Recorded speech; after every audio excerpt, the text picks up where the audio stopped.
você, telespectadora, olá você, telespectador da TV Cultura. A partir de agora você acompanha a edição desta terça-feira do Opinião Litoral. Participam analisando as notícias com você o empresário Ribas Aidan, comunicador daqui do Sistema Costa Norte, e o advogado Roberto Mohamed, também comentarista de todas as terças-feiras. Eu vou começar com uma notícia que me intrigou muito, Aidan. O presidente Lula disse que conversou com o governo alemão sobre aquele empresário Alexandre Mantovani, que é acusado de ter agredido o ministro Alexandre de Moraes no aeroporto de Roma, na sexta-feira da outra semana, não da semana passada. Mas a culpa, ele não foi nem julgado ainda. Como é que ele vai falar com o governo da Alemanha? O que ele pode ter conversado com o governo da Alemanha? O empresário tem negócios, né? Representa uma empresa alemã, não é? Bom dia, Paulo. Tarde. Bom dia, boa tarde, Mohamed, boa tarde, Paulo. Boa tarde aos nossos telespectadores e internautas. Né? Eu acho que ele não conversou com o governo alemão, porque ele não spricht Deutsch, né? O Lula mal fala o português, quanto mais o alemão, né? Mas é mais uma malandragem do Lula, né? Mais uma coisa. O que o governo alemão tem que ver com isso? Com o desentendimento no aeroporto de Roma, sabe? O que tem que ver? Além do mais, eu gostaria que essas imagens não fossem secretas como está sendo as imagens do 8 de janeiro, da invasão do Supremo, do Congresso e do Palácio do Planalto, né? Está tudo sob sigilo. Eu gostaria que essas imagens fossem levadas a público, para ver realmente se os empresários têm a culpa ou se o ministro tem culpa, se a família do ministro tem culpa.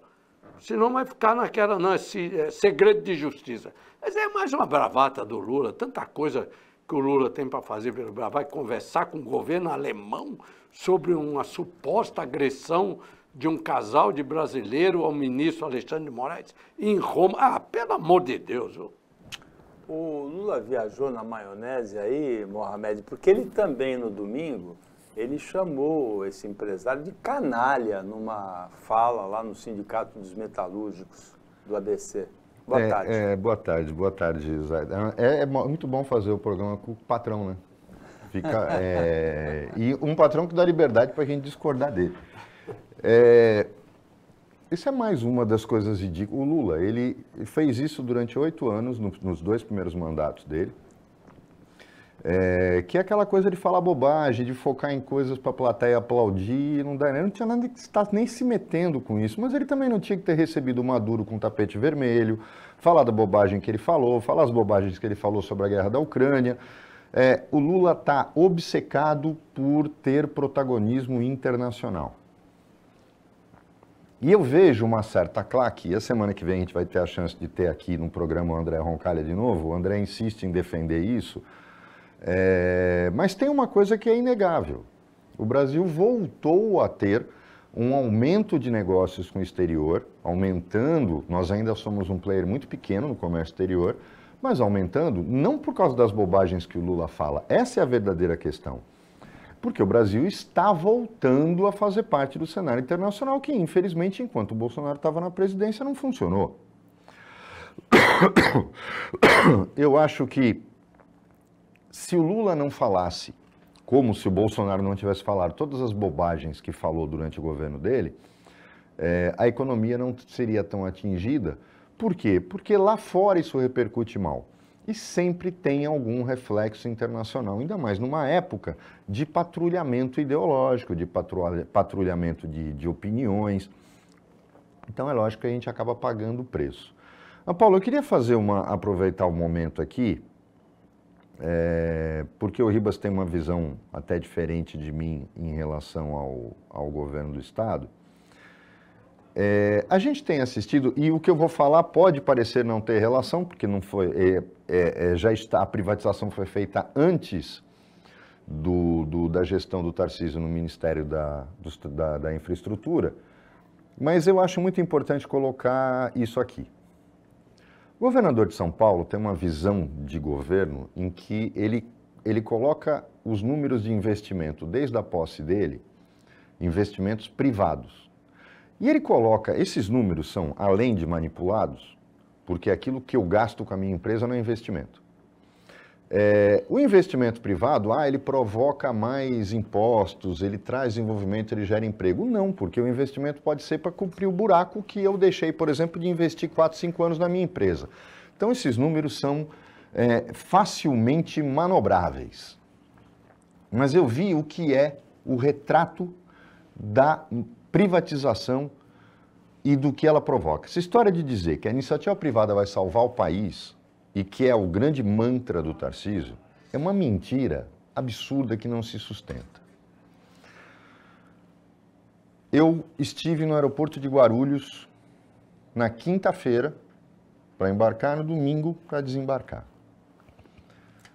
Eu nunca vi aquele aeroporto, nunca, tenho 57 anos de idade e estou falando aí de memória de uns 40 anos.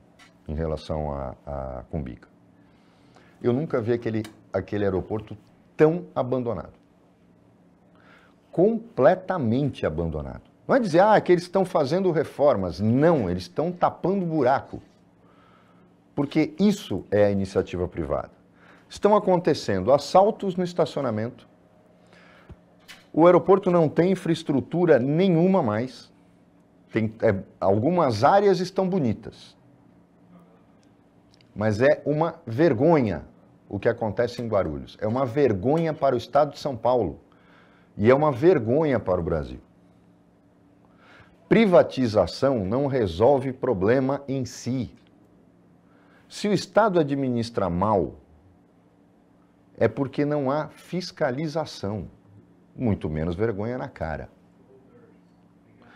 Então, quando o governador começa a dizer que tem que privatizar tudo, tem que privatizar a Sabesp, tem que privatizar o que ainda sobrou de energia, eu fico muito preocupado, Ribas, porque quando a gente olha os modelos de privatização, não estou nem falando dos outros aeroportos brasileiros, eu fico muito preocupado. E isso atinge, inclusive, uma crítica também ao governo Lula, com essa proibição absurda de voos para o Santos Dumont, como se o Santos Dumont fosse o responsável pelo fracasso do Galeão. O fracasso do Galeão é que para chegar lá você passa por uma favela, uma das maiores, se não for a maior do Rio. Você tem falta de infraestrutura, de logística para chegar nele. O problema do Galeão está no Galeão, não está no Santos Dumont. É justamente aí que me preocupa esse discurso, Zaidan, de a iniciativa privada resolve tudo.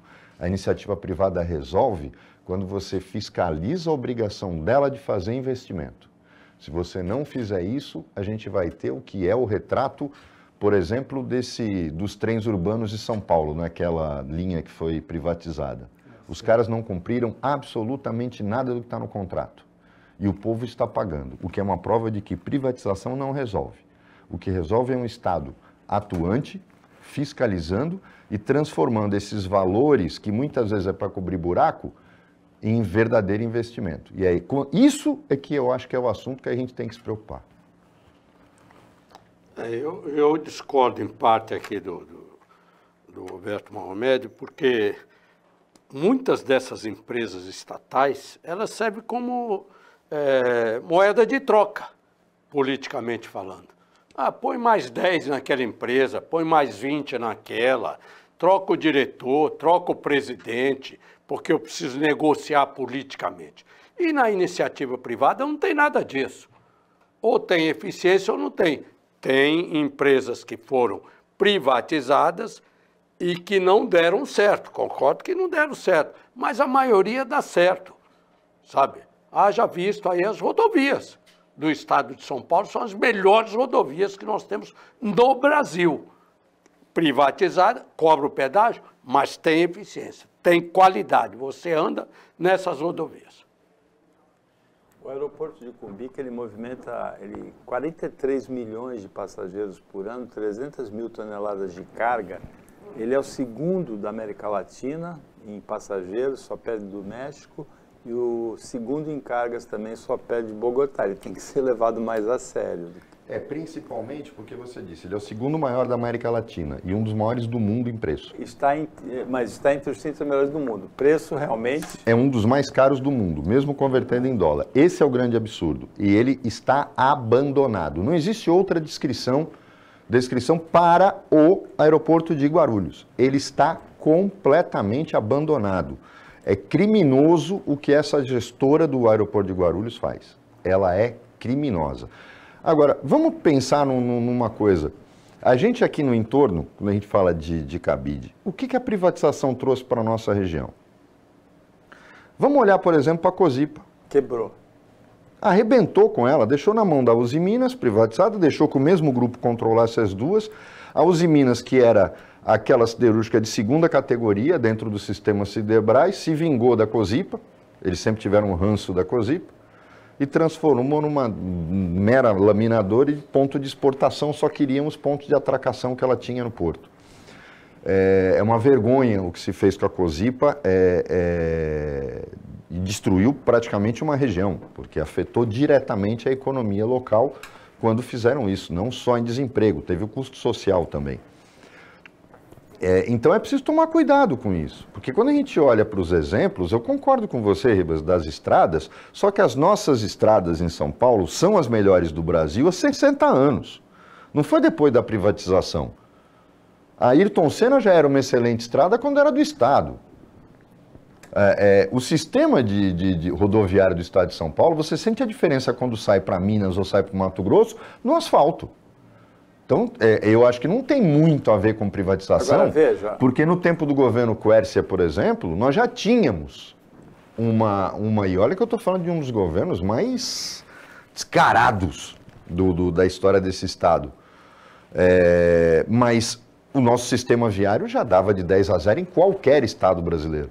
Então agora, não foi a privatização que fez isso. A privatização tem ícones que deram certo, como, por exemplo, a telefonia. Antes da privatização, a gente pagava ágil para ter um telefone, era muito difícil ter um telefone fixo. Hoje todo mundo tem um telefone celular, houve investimento, o fixo nem existe mais. Mas veja, a concorrência entre operadoras com concessão de telefonia celular. A energia, por exemplo, virou um caos. Agora, a energia e principalmente, uma das bandeiras do governo Tarcísio, duas bandeiras, uma afeta a nossa região, que seria a privatização da autoridade portuária. Nós conversamos com muitas autoridades portuárias aqui no Opinião e nunca conseguimos encontrar sentido para a privatização da autoridade, estando a operação toda privatizada. E outra seria a privatização da Sabesp, que é uma empresa que dá lucro, que tem ações na Bolsa de Nova York, que tem uma gestão profissional e que a gente tem um exemplo muito mal sucedido de privatização desse tipo no Rio de Janeiro, né, Zaidan? Sim. Quando ficou mais caro o serviço. Sim. Porque aí não tem concorrência, né? Parte da SEDAI, né? Você fica refém daquela empresa, né? Parte, não foi todo privatizado o sistema de água e esgoto do Rio de Janeiro. Parte foi privatizado. Tá? O Rio de Janeiro, a gente não toma como referência, porque ele é uma esculhambação, né? Não, referência de nada, Rio de Janeiro. Até o aeroporto, entendeu? Cara que pega um galeão e entrega depois. Né? E outras coisas também. No Rio de Janeiro, a gente sabe como funciona. Né? Mas eu sou favorável à privatização com controles. Tendo os controles, eu sou favorável. Eu não sou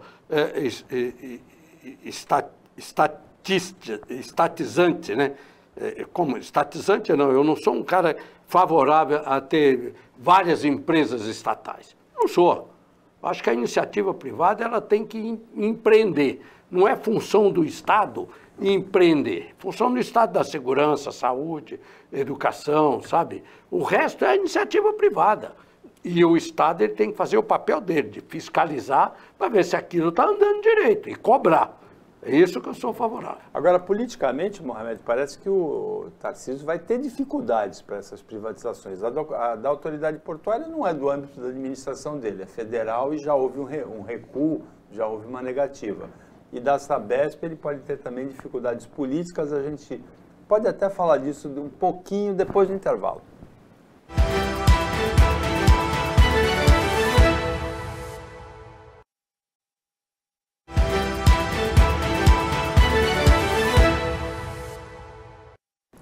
Voltando com o Opinião Litoral, Roberto Morabed e o Ribas Zaidan estão analisando, comentando as notícias com você.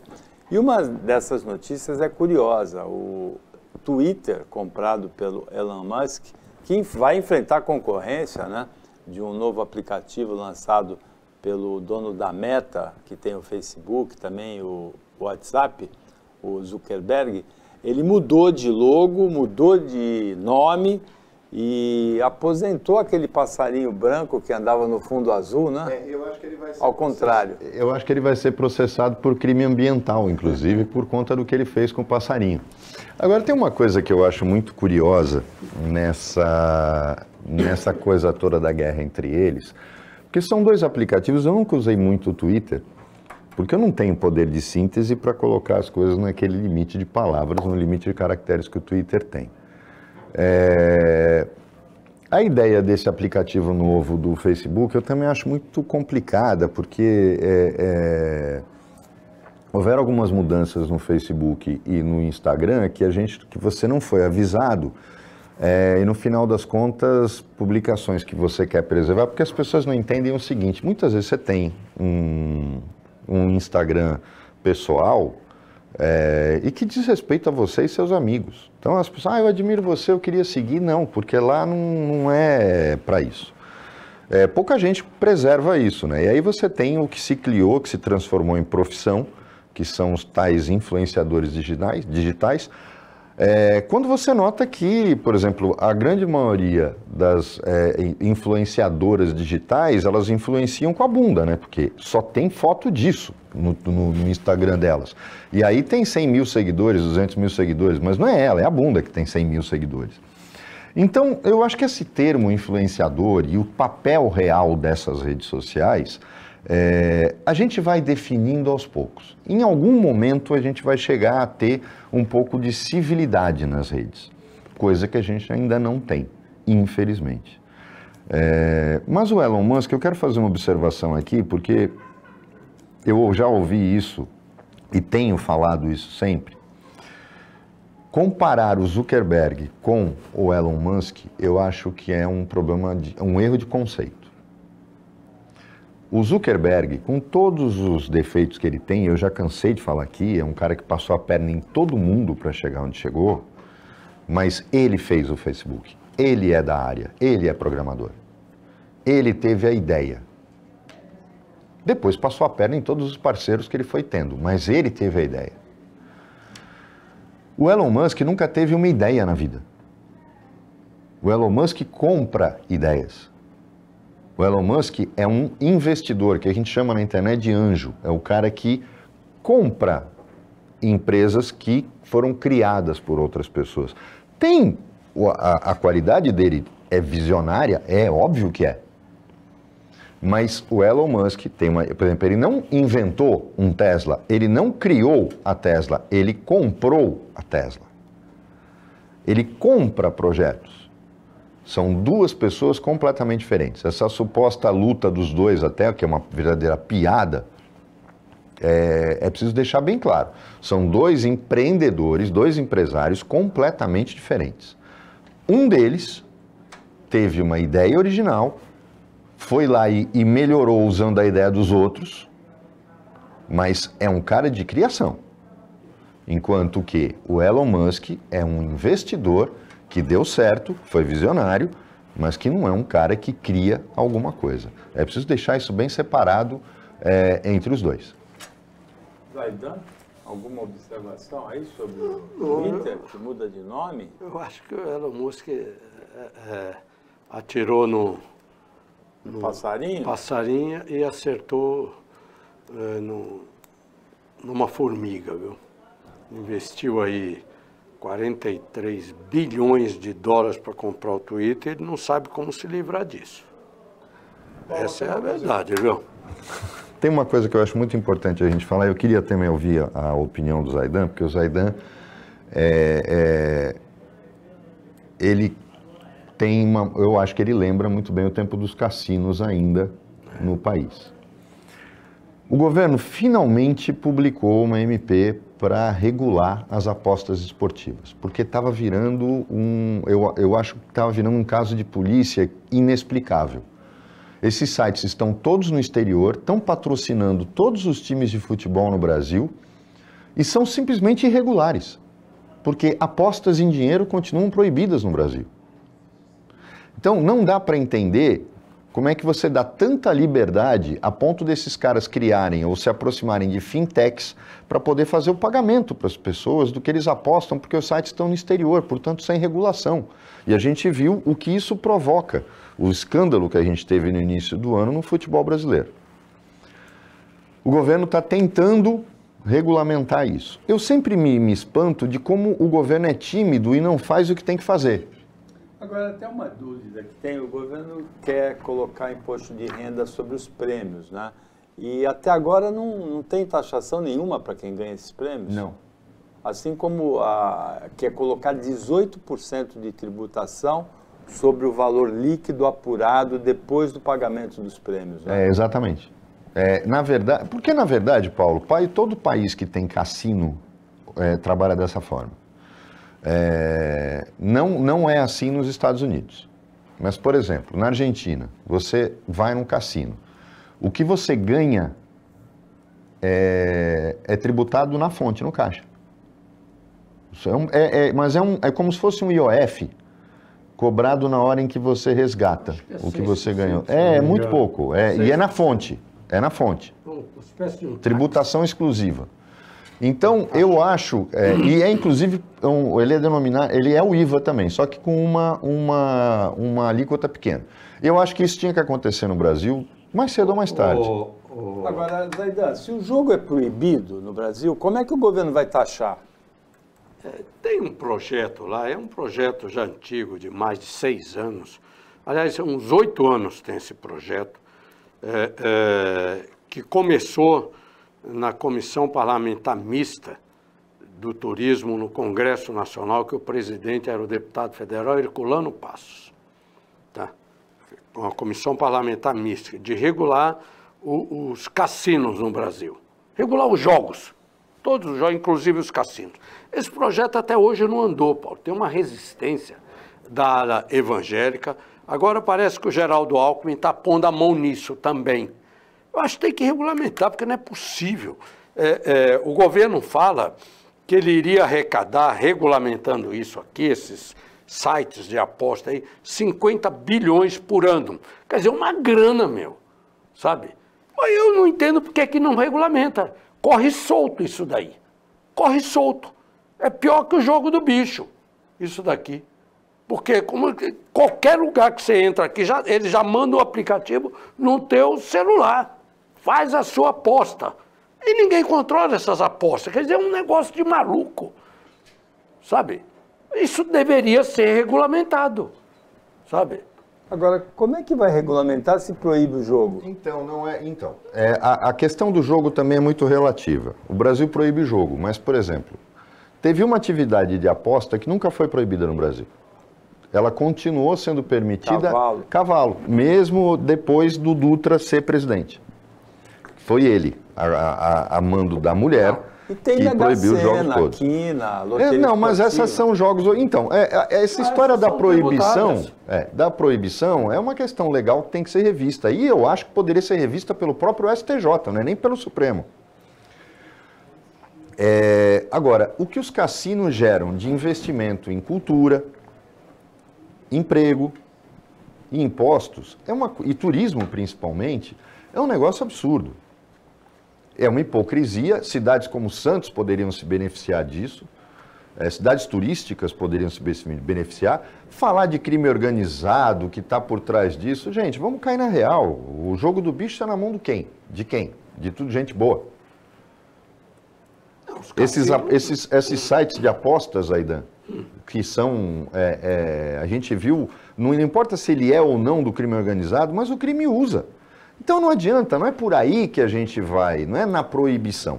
Essa posição de cristãos, de evangélicos e católicos que são contra o mundo das apostas, eu vou dizer uma coisa para você, eu já estou de saco cheio dessa gente que quer controlar a vida dos outros.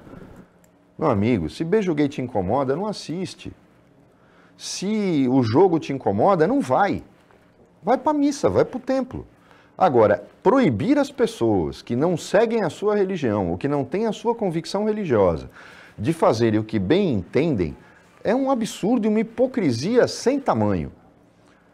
Né? Eu não vou ficar aqui falando, desfiando o rosário, de que se eu for pegar a Bíblia, vai ter a população brasileira ficar reduzida a 1/3. Se você for nessa. E como é que eu vou acreditar numa pessoa que diz que não bebe porque é cristão se Jesus bebia? Então, eu não acho... Vinho, né, mano? Um vinhozinho. Né? E o vinho lá, o teor alcoólico era maior que o nosso. E eu acho que a gente tem que começar a perder um pouco essa hipocrisia típica do Brasil, de permite uma coisa, mas proíbe a outra que é praticamente igual, só porque é bonito se alinhar daquele lado. Essa MP, Paulo, é a coisa mais descaradamente mal feita que eu já vi. Não quer mexer na questão da legalização porque não quer brigar com a bancada evangélica, ao mesmo tempo que quer só ganhar dinheiro.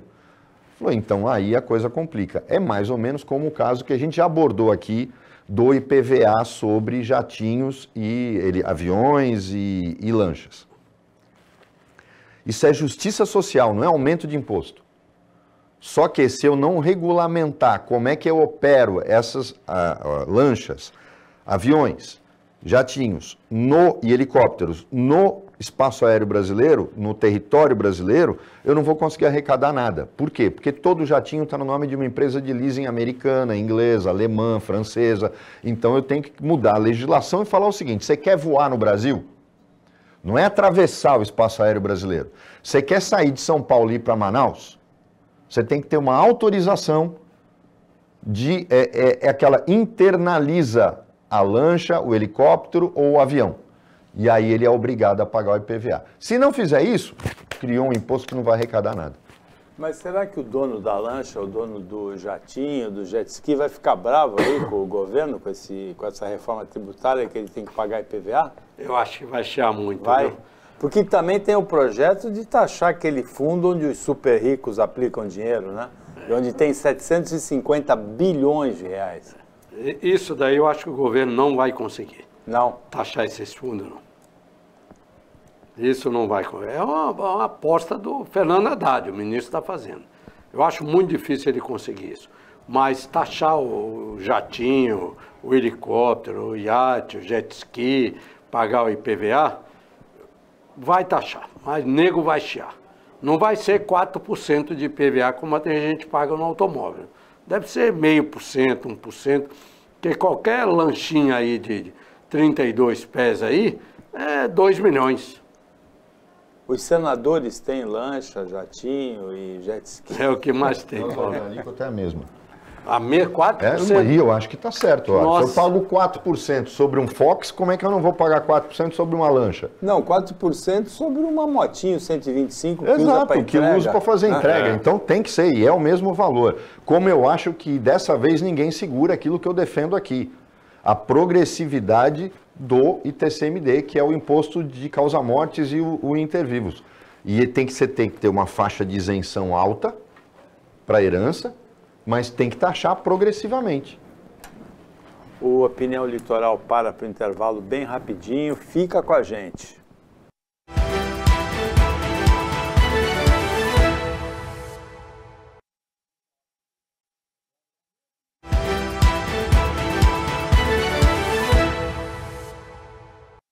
Voltando com o Opinião Litoral, agora é o último bloco. O Ribas Zaidan e o Roberto Mohamed estão analisando as notícias com você. Uma dessas notícias de ontem é a prisão. Depois houve a delação premiada de um dos acusados de ter participado da morte da vereadora Marielle Franco, no Rio de Janeiro, em 2018, o Elcio Franco. E depois dessa delação premiada, foi preso ontem um bombeiro conhecido como Suel, o nome dele é Maxwell, e a Polícia Federal revelou que movimentos nas contas dele, Mohamed, ele ganhava 10 mil reais por mês, é ex-bombeiro, e ele movimentou entre 2019, depois do crime, 2021, 6,5 milhões de reais entre a conta pessoal dele e de uma empresa ligada a ele? Provavelmente no silêncio dele, né? É uma parte. Mas eu acho que tem alguma coisa a mais por trás disso, é preciso fazer uma leitura correta. Desde o momento que ocorreu a morte da Marielle Franco, as teorias conspiratórias ficaram viajando na maionese, quando, na verdade, nós já dizíamos no programa que era lógico que a Marielle tinha sido vítima das milícias, porque ela enfrentou as milícias. Dentro do partido dela, tinha gente que não era inimigo das milícias. Dentro do próprio partido dela. O pessoal. O pessoal. Tinha um líder de lá, que eu acho que ele saiu, né, o Freixo, que inclusive se dizia que aquele personagem daquela novela, que tinha a facção, tinha sido inspirado nele. E o Freixo nunca foi um cara que inspirou muita confiança, pelo menos não para mim. Ele foi para o PSB. Ontem ficou claro que ela foi vítima das milícias, porque ela bateu de frente. E é preciso fazer... A gente tem que falar... O Zaidan falou, o Rio é uma esculhambação geral, e é mesmo. Mas o problema no Rio de Janeiro já ultrapassou, eu acho que é caso de intervenção federal. Total. Não é só na segurança pública. O Rio de Janeiro é um estado ingovernável, porque ele tem uma Assembleia Legislativa em que 90% são criminosos, são bandidos. Deputado estadual no Rio de Janeiro é bandido. Fora os vereadores da capital. Você tem um sistema... O Rio de Janeiro não é um estado pobre. Muito pelo contrário, o terceiro maior orçamento do Brasil. Desculpa, o segundo maior orçamento. Aí você se pergunta, mas o Rio não tem parque industrial. Como é que o orçamento do Rio pode ser maior que o de Minas, que tem o segundo maior parque industrial do Brasil? Simples. Petróleo. É o Estado brasileiro que mais arrecada em royalties do petróleo. Ou seja, arrecada sem fazer nada. Os governos municipais no Rio de Janeiro, a corrupção é tão desenfreada e tão cara de pau, e eles não têm medo de nada. Agora, o poder da milícia é algo que a gente tem que analisar com cuidado. Quando o tráfico de entorpecentes, fruto daquele acordo famoso feito entre o Brizola e os traficantes, e o tráfico, de não deixar a polícia subir no morro, chegou num momento tal que se tornou incontrolável, começa uma espécie de reação que inicialmente foi aplaudida pela população. Na minha opinião, lembrando um pouco o aplauso que se dava ao Esquadrão da Morte na época da ditadura, nos anos 70. Esquecendo que aquela historinha de o Esquadrão da Morte só mata bandido era papo furado. O Esquadrão da Morte só matava bandido que devia. Quando você chega na questão do surgimento das milícias, elas começam como uma reação paralela do próprio complexo policial contra o tráfico, mas aí vem aquela história do poder e do dinheiro. Eu expulso o traficante, mas assumo o lugar dele. E vendo segurança, vendo TV a cabo, vendo construção paralela, e aí me torno tão criminoso quanto o crime organizado. E a gente vê o poder, manda matar, manda prender, manda sequestrar. Então, para mim, no resultado final, não difere nada dos traficantes. A não ser de que, por absurdo que é praticado por policiais militares e policiais civis, com apoio político. Isso é que me preocupa. O que você acha? Cara, eu já falei que é uma esculhambação o Estado, sabe, do Rio de Janeiro. Ali ou é tráfico de droga, de armas, ou milicianos. O sistema de segurança do Rio de Janeiro é falido. Isso é falido, tá? Público e notório, sabe? Eu acho que esse caso da Marielle aí é uma coisa tão requentada, viu? Eles já sabiam quem tinha matado, quem matou a Marielle, né? O cara confessou, eu atirei tudo. Agora vem com o Dino lá, olha, descobrimos a cereja do bolo. O cara fez a delação para ele, o cara tinha falado que era ele que tinha atirado. Ah, mas teve um lá, ó. Teve o Suel lá, o bombeiro que ninguém sabia. Eu sabia, todo mundo sabia disso daí. Só o Dino que não sabia. Também sabia, Dino, né? Mas eu vi aquela figura do Dino lá, com o delegado federal, mais o outro. Me lembrou o Antônio Garotinho. Sabe, quando ele era secretário de Segurança Pública no Rio de Janeiro, que ele fazia essas presepadas. Né? Põe o delegado geral, o comandante do BOP, sabe, aqui, e dava... Eu vi o Antônio Garotinho há 20 anos atrás. Eu vi o Dino lá ontem. É bonitinho o Dino, né, cara? É do meu estado mesmo. Eu nasci lá no Maranhão. E o Dino é de lá. Que azar que nós tivemos, hein? Nossa Senhora. Agora, Zaidan, mudando um pouco, vindo para o regional, tem um caso que aconteceu em Santos na madrugada de domingo. Um motorista de aplicativo tentou estuprar um rapaz que saía de uma balada gay na madrugada de domingo. O que a gente precisava discutir aí? Praia Grande anunciou na semana passada regulamentação do transporte por aplicativo. Guarujá já tinha anunciado em março ou abril regulamentação do transporte de aplicativo. O motorista de aplicativo que trabalha em Guarujá, trabalha em Bertioga, trabalha em Santos, trabalha em São Vicente. A gente tem uma região metropolitana para quê, Zaidan? Para cada município ficar regulamentando sozinho o transporte por aplicativo? É para isso? Não é só para isso, não. Não vale para nada a região metropolitana. Só o nome, região metropolitana da Baixada Santista. Porque cada um dos municípios, São Paulo, você não vê ações metropolizadas. Cada um dos municípios puxa a sardinha para a sua brasa. Mário Covas já falava isso, criei essa região para as ações serem metropolizadas. Mas você não vê isso. Você não vê, porque cada um vai buscar seus interesses. Essa é a verdade.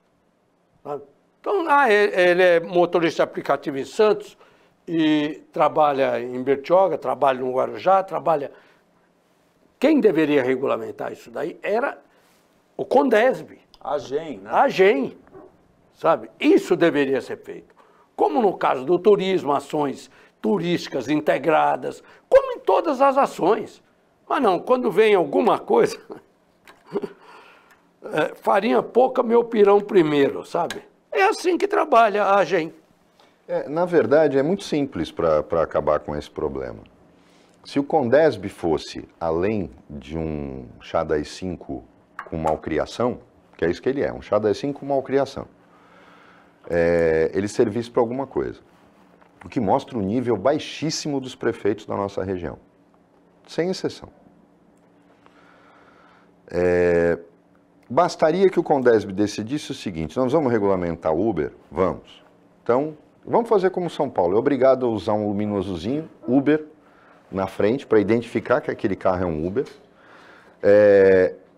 Eles podem andar por todas as cidades, sem cobrança de taxa, e inclusive dar segurança aos passageiros. E como é que faz isso? Da regulamentação de Praia Grande, mas seguro. Como é que se faz isso? Simples, o Condesb redige um projeto de lei e dá o prazo de 15 dias para que cada prefeito mande para sua Câmara Municipal, em regime de urgência, pedindo à sua bancada, e todos os prefeitos da nossa região têm maioria na Câmara, que não façam emendas.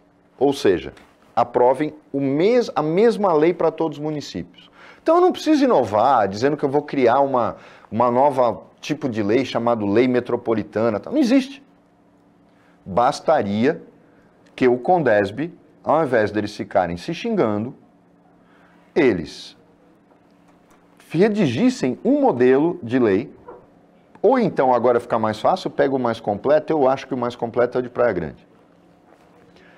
Todos os prefeitos mandam para suas câmaras com pedido de urgência e pedindo aos vereadores que não façam emendas. Pronto, você padronizou na região inteira e você põe ordem na casa. O que não pode mais é continuar como está. As pessoas, às vezes, E eu vou ser sincero, eu não vejo tanta diferença assim entre a tarifa do táxi e a tarifa do Uber. As pessoas estão abrindo mão de segurança pelo valor. E isso é muito perigoso. Isso é muito perigoso.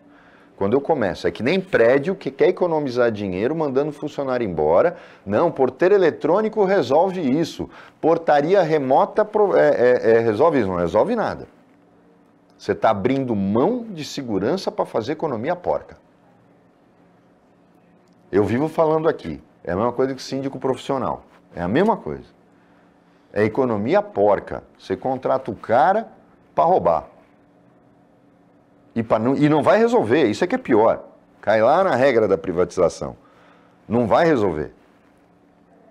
Então a gente às vezes inventa coisas que não são solução para nada. Se o Condesb quisesse e pretendesse se fazer efetivo, fazia isso. Editava, fazia modelos de redação de leis municipais com o compromisso dos prefeitos de aprovarem nas suas câmaras municipais. E você tinha resolvido esse problema. Já passou do tempo de regulamentar o Uber, e não só o Uber, mas todo o transporte alternativo. Isso já passou da hora. A gente está brincando com fogo, e muita coisa vai acontecer. Porque nada impede um bandido de ter um Uber, estar coberto pelo aplicativo e fazer o que quiser. Prestem atenção e muito cuidado com isso. Pelo jeito é o que aconteceu em Santos na madrugada de domingo. Agora, Zaidan, o Mohamed falou da substituição do porteiro de prédio por um porteiro eletrônico, né? Muitas profissões estão sendo substituídas, eliminadas pela tecnologia. Agora, ator de cinema de Hollywood e roteirista de Hollywood fazer greve porque está sendo substituído pela inteligência artificial, a gente não esperava isso não, né? Cara, isso é a coisa mais gozada que ninguém está salvo, li. Né? Ninguém está salvo, é a coisa mais gozada. Daqui a pouco nós vamos comer um bife feito numa impressora 3D, cara. Já tem, você sabia? Já tem, você coloca lá um monte de bolinha lá e sai um bife para você. É tecnologia, velho.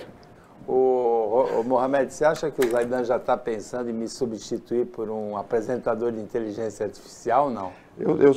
Com vantagem para a TV? Eu sou crítico da inteligência artificial, não é questão de resistência, por resistência de velho. É que eu não acho que a inteligência artificial, eu acho que é uma coisa perigosa, mas não acredito que ela vá substituir o ser humano, porque nenhuma máquina tem aquilo que nós temos, que é o que nos faz diferentes, que são as emoções. Mas é o ser humano que programa a máquina. Exatamente. Então mas não tem. Ator sintético, Mohamed? A gente já viu, existem hoje modelos feitos com perfeição. Mas, por exemplo, você vai dizer para mim que é perfeita a Carrie Fisher no final de um dos filmes de Guerra nas Estrelas, quando ela foi feita novinha pelo computador, que é o final, se não me engano, de Rogue One. É lógico, e eu acho que ficou horrível. Quando colocaram a cara do ator dos 3 primeiros filmes para substituir a cara do outro ator que tinha feito os 3 primeiros lá atrás, também ficou horrível. Não há perfeição ainda na computação gráfica, você consegue perceber, por mais que se tente se esforçar. Agora, daí a substituir pessoas que pensam... substituir idiota é fácil, né, Zaidan? Agora, substituir pessoas que pensam... Não é o seu caso. Você ainda não está pensando em um apresentador sintético aqui? Eu sou muito mais aquela relação pessoal, assim, sabe? Bom, com isso chegamos ao final da Opinião Litoral desta terça-feira, agradecendo a participação como comentaristas do Riba Zaidan, do Roberto Mohamed, que analisaram as notícias com você, telespectadora, com você, telespectador, agradecendo o trabalho da equipe técnica e de jornalismo do Sistema Costa Norte e agradecendo principalmente a você que acompanhou a gente mais essa edição. Até amanhã, nesse mesmo horário, depois do Jornal Litoral, e uma ótima terça-feira para você que você merece.